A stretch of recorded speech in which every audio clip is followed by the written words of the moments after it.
बिस्मिल्लाहिर्रहमानिर्रहीम। दोस्तों, मैं हूं गुलाम रसूल। उम्मीद करता हूं आप सब खैरियत से होंगे। आपने नेम सुन रखा होगा नेल्सन मंडेला।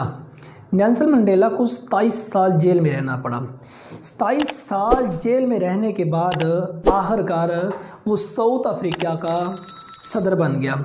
साउथ अफ्रीका का जब वो सदर बना, वो एक रोज़ जो उसके गार्ड थे, जो उसके मुहाफ़िज़ थे, उनके साथ शहर की गश्त पर निकला।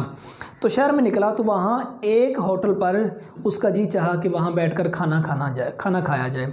खाना खाने के लिए वो अपने गार्ड्स के साथ उस टेबल पर बैठ गया। तो उसने देखा उसके साथ वाले टेबल पे एक शख्स खाने का ऑर्डर देकर उसके खाने का इंतज़ार कर रहा था कि खाना आए और वो खाकर चला जाए। तो नेल्सन मंडेला ने अपने गार्ड से कहा कि वो जो सामने शख्स बैठा है उससे कहा जाए कि वो इधर हमारे साथ बैठकर खाना खाए। उस शख्स को जब कहा गया तो वो उस नेल्सन मंडेला के टेबल पर आकर बैठ गया और वहाँ खाना खाने लगा। और जब वो खाना खा रहा था तो उसके हाथ कांपे जा रहे थे। खाना खाने के बाद जब वो चला गया तो नेल्सन मंडेला का जो गार्ड था वो कहने लगा कि नेल्सन मंडेला ने पूछा कि इस शख्स के हाथ वाला क्यों कांप रहे थे। तो वो जो गार्ड साथ थे उन्होंने कहना कि साहब, हमें तो लगता था ये शख्स बहुत ज़्यादा बीमार है, इसके हाथों में रेशा होगा। रेशा एक ऐसी बीमारी होती है जिसमें इंसान के हाथ कांपते रहते हैं, ठीक है ना। तो नेल्सन मंडेला ये कहने लगा कि ये शख्स बीमार नहीं था, ये शख्स ठीक था, इसके जो हाथ थे वो सिर्फ़ और सिर्फ डर की वजह से कांप रहे थे कि ये जिस जेल में मैं 27 वर्ष कैद रहा हूँ, ये उस जेल का गार्ड है और ये मुझ पर बहुत ज़्यादा तशद्दुद किया करता था, ये मुझे बहुत ज़्यादा मारा पीटा करता था। और जब कभी मैं इससे पानी मांगता कि मुझे पानी दिया जाए, ये पानी की जगह पे मेरे सर पे पेशाब कर दिया करता था, मुझे गलासत दिया करता था। ये पानी की जगह पे मुझे मुक्के मारा करता, ये पानी की जगह पे मुझे किक मारा करता था।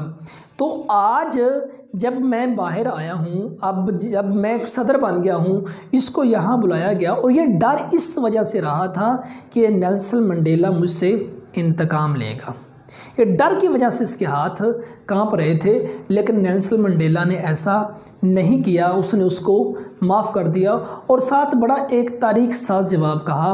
अब बड़ा तारीख साज जुमला कहा, कहते हैं कि कमज़ोर शख्सियत के मालिक किसी से बदला लेने में ताख़ीर नहीं करते और बाकिरदार इंसान, आला शख्सियत के जो मालिक हैं, वो हमेशा माफ़ कर देते हैं।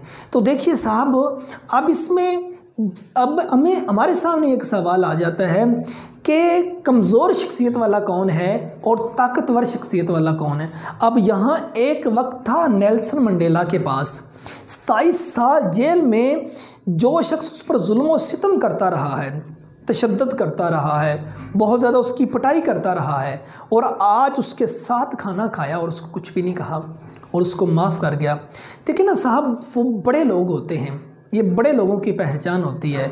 ये मतलब कि अगर आप इस्लामी तारीख़ का बाब उठाकर देख लें, इस्लामी तारीख़ को उठाकर देख लें, हुज़ूर पाक सल्लल्लाहु अलैहि वसल्लम से बड़ा कोई माफ़ करने वाला नहीं था और ये अंबिया कराम से ज़्यादा को माफ़ करने वाला नहीं था।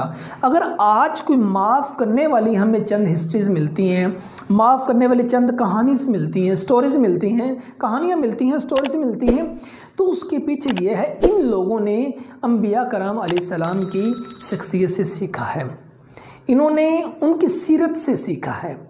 और ये आज देखें, इस्लाम ने तो हुज़ूर पाक सल्लल्लाहु अलैहि वसल्लम की मुकम्मल ज़िंदगी हमारे सामने ला कर रख दी। देखिए, ताल्लुक़ निभाना है, जहाँ आला शख्सियत का मुज़ाहरा करना है तो वहाँ उनके साथ उस तरीके पे चलना पड़ेगा। देखिए, अगर नहीं चढ़ना, हज़रत वासिफ़ अली वासिफ़ क्या फरमाते हैं, ताल्लुक़ रखना है तो झगड़ा किस बात का, ताल्लुक़ नहीं रखना तो झगड़ा किस बात का। तो यहाँ इन चीज़ों से हमें सोचना है, इन चीज़ों में आकर हमें सोचना है। अगर किसी ने हम पर कोई जुल्म सितम किया है, अगर किसी ने हम पर कोई तशद्दुद किया है, उस वक्त हम कमज़ोर थे, हम कैद में थे, लेकिन आज अगर हम आज़ाद हो गए हैं तो हमें अपने बड़ेपन का मुज़ाहरा करना है। फ़तह मक्का के मौका पर देख लें, हुज़ूर पाक सल्लल्लाहु अलैहि वसल्लम अब मक्का में दाखिल हो रहे हैं, कितने बड़े सब्र का मुज़ाहरा किया और तारीख गवाह है इस बात की। आज तक किसी बादशाह ने ऐसा नहीं किया। बादशाहों ने जब भी कोई इलाके फ़तह किए हैं, इलाके फ़तह करने के साथ साथ उन्होंने अखीर कर छोड़ी है जुल्म व सितम की। लेकिन आप सल्लल्लाहु अलैहि वसल्लम फ़तह मक्का के मौका पर जब मक्का में इंटर हो रहे हैं तो आपका सर मुबारक इतना झुका हुआ है कि ऊँटनी की गर्दन के साथ लग रहा है। और क्या क्या आप इरशाद फरमा रहे हैं, जो अबू सुफियान के घर में पनाह ले ले उसे भी माफ़ कर दो, जिस घर में बच्चे हैं उन्हें भी माफ़ कर दो, जिस घर में औरतें हैं उन्हें भी माफ़ कर दो, जो दरवाज़े बंद कर लें उन्हें भी माफ़ कर दो, जो हथियार फेंक दें उन्हें भी माफ़ कर दो। तो कितनी खूबसूरत ये तकलीद की, कितनी खूबसूरत हमें ये एक रास्ता दिया, कितनी खूबसूरत आप सल्लम की ज़िंदगी हमारे सामने है। तो ये कि नेल्सन मंडेला का एक वाक़या मैंने आपके सामने इसलिए रखा कि हम इसके बाद उस आला शख्सियत के मयार तक पहुंच सकें जिन्होंने माफ़ करने में किसी किस्म की कसर नहीं छोड़ी। माफ़ कर दिया, उन लोगों को भी माफ़ कर दिया जो आपके बदतरीन दुश्मन थे, उन लोगों को भी माफ़ कर दिया था जिन्होंने बहुत ज़्यादा आप पर जुल्म व सितम किए थे।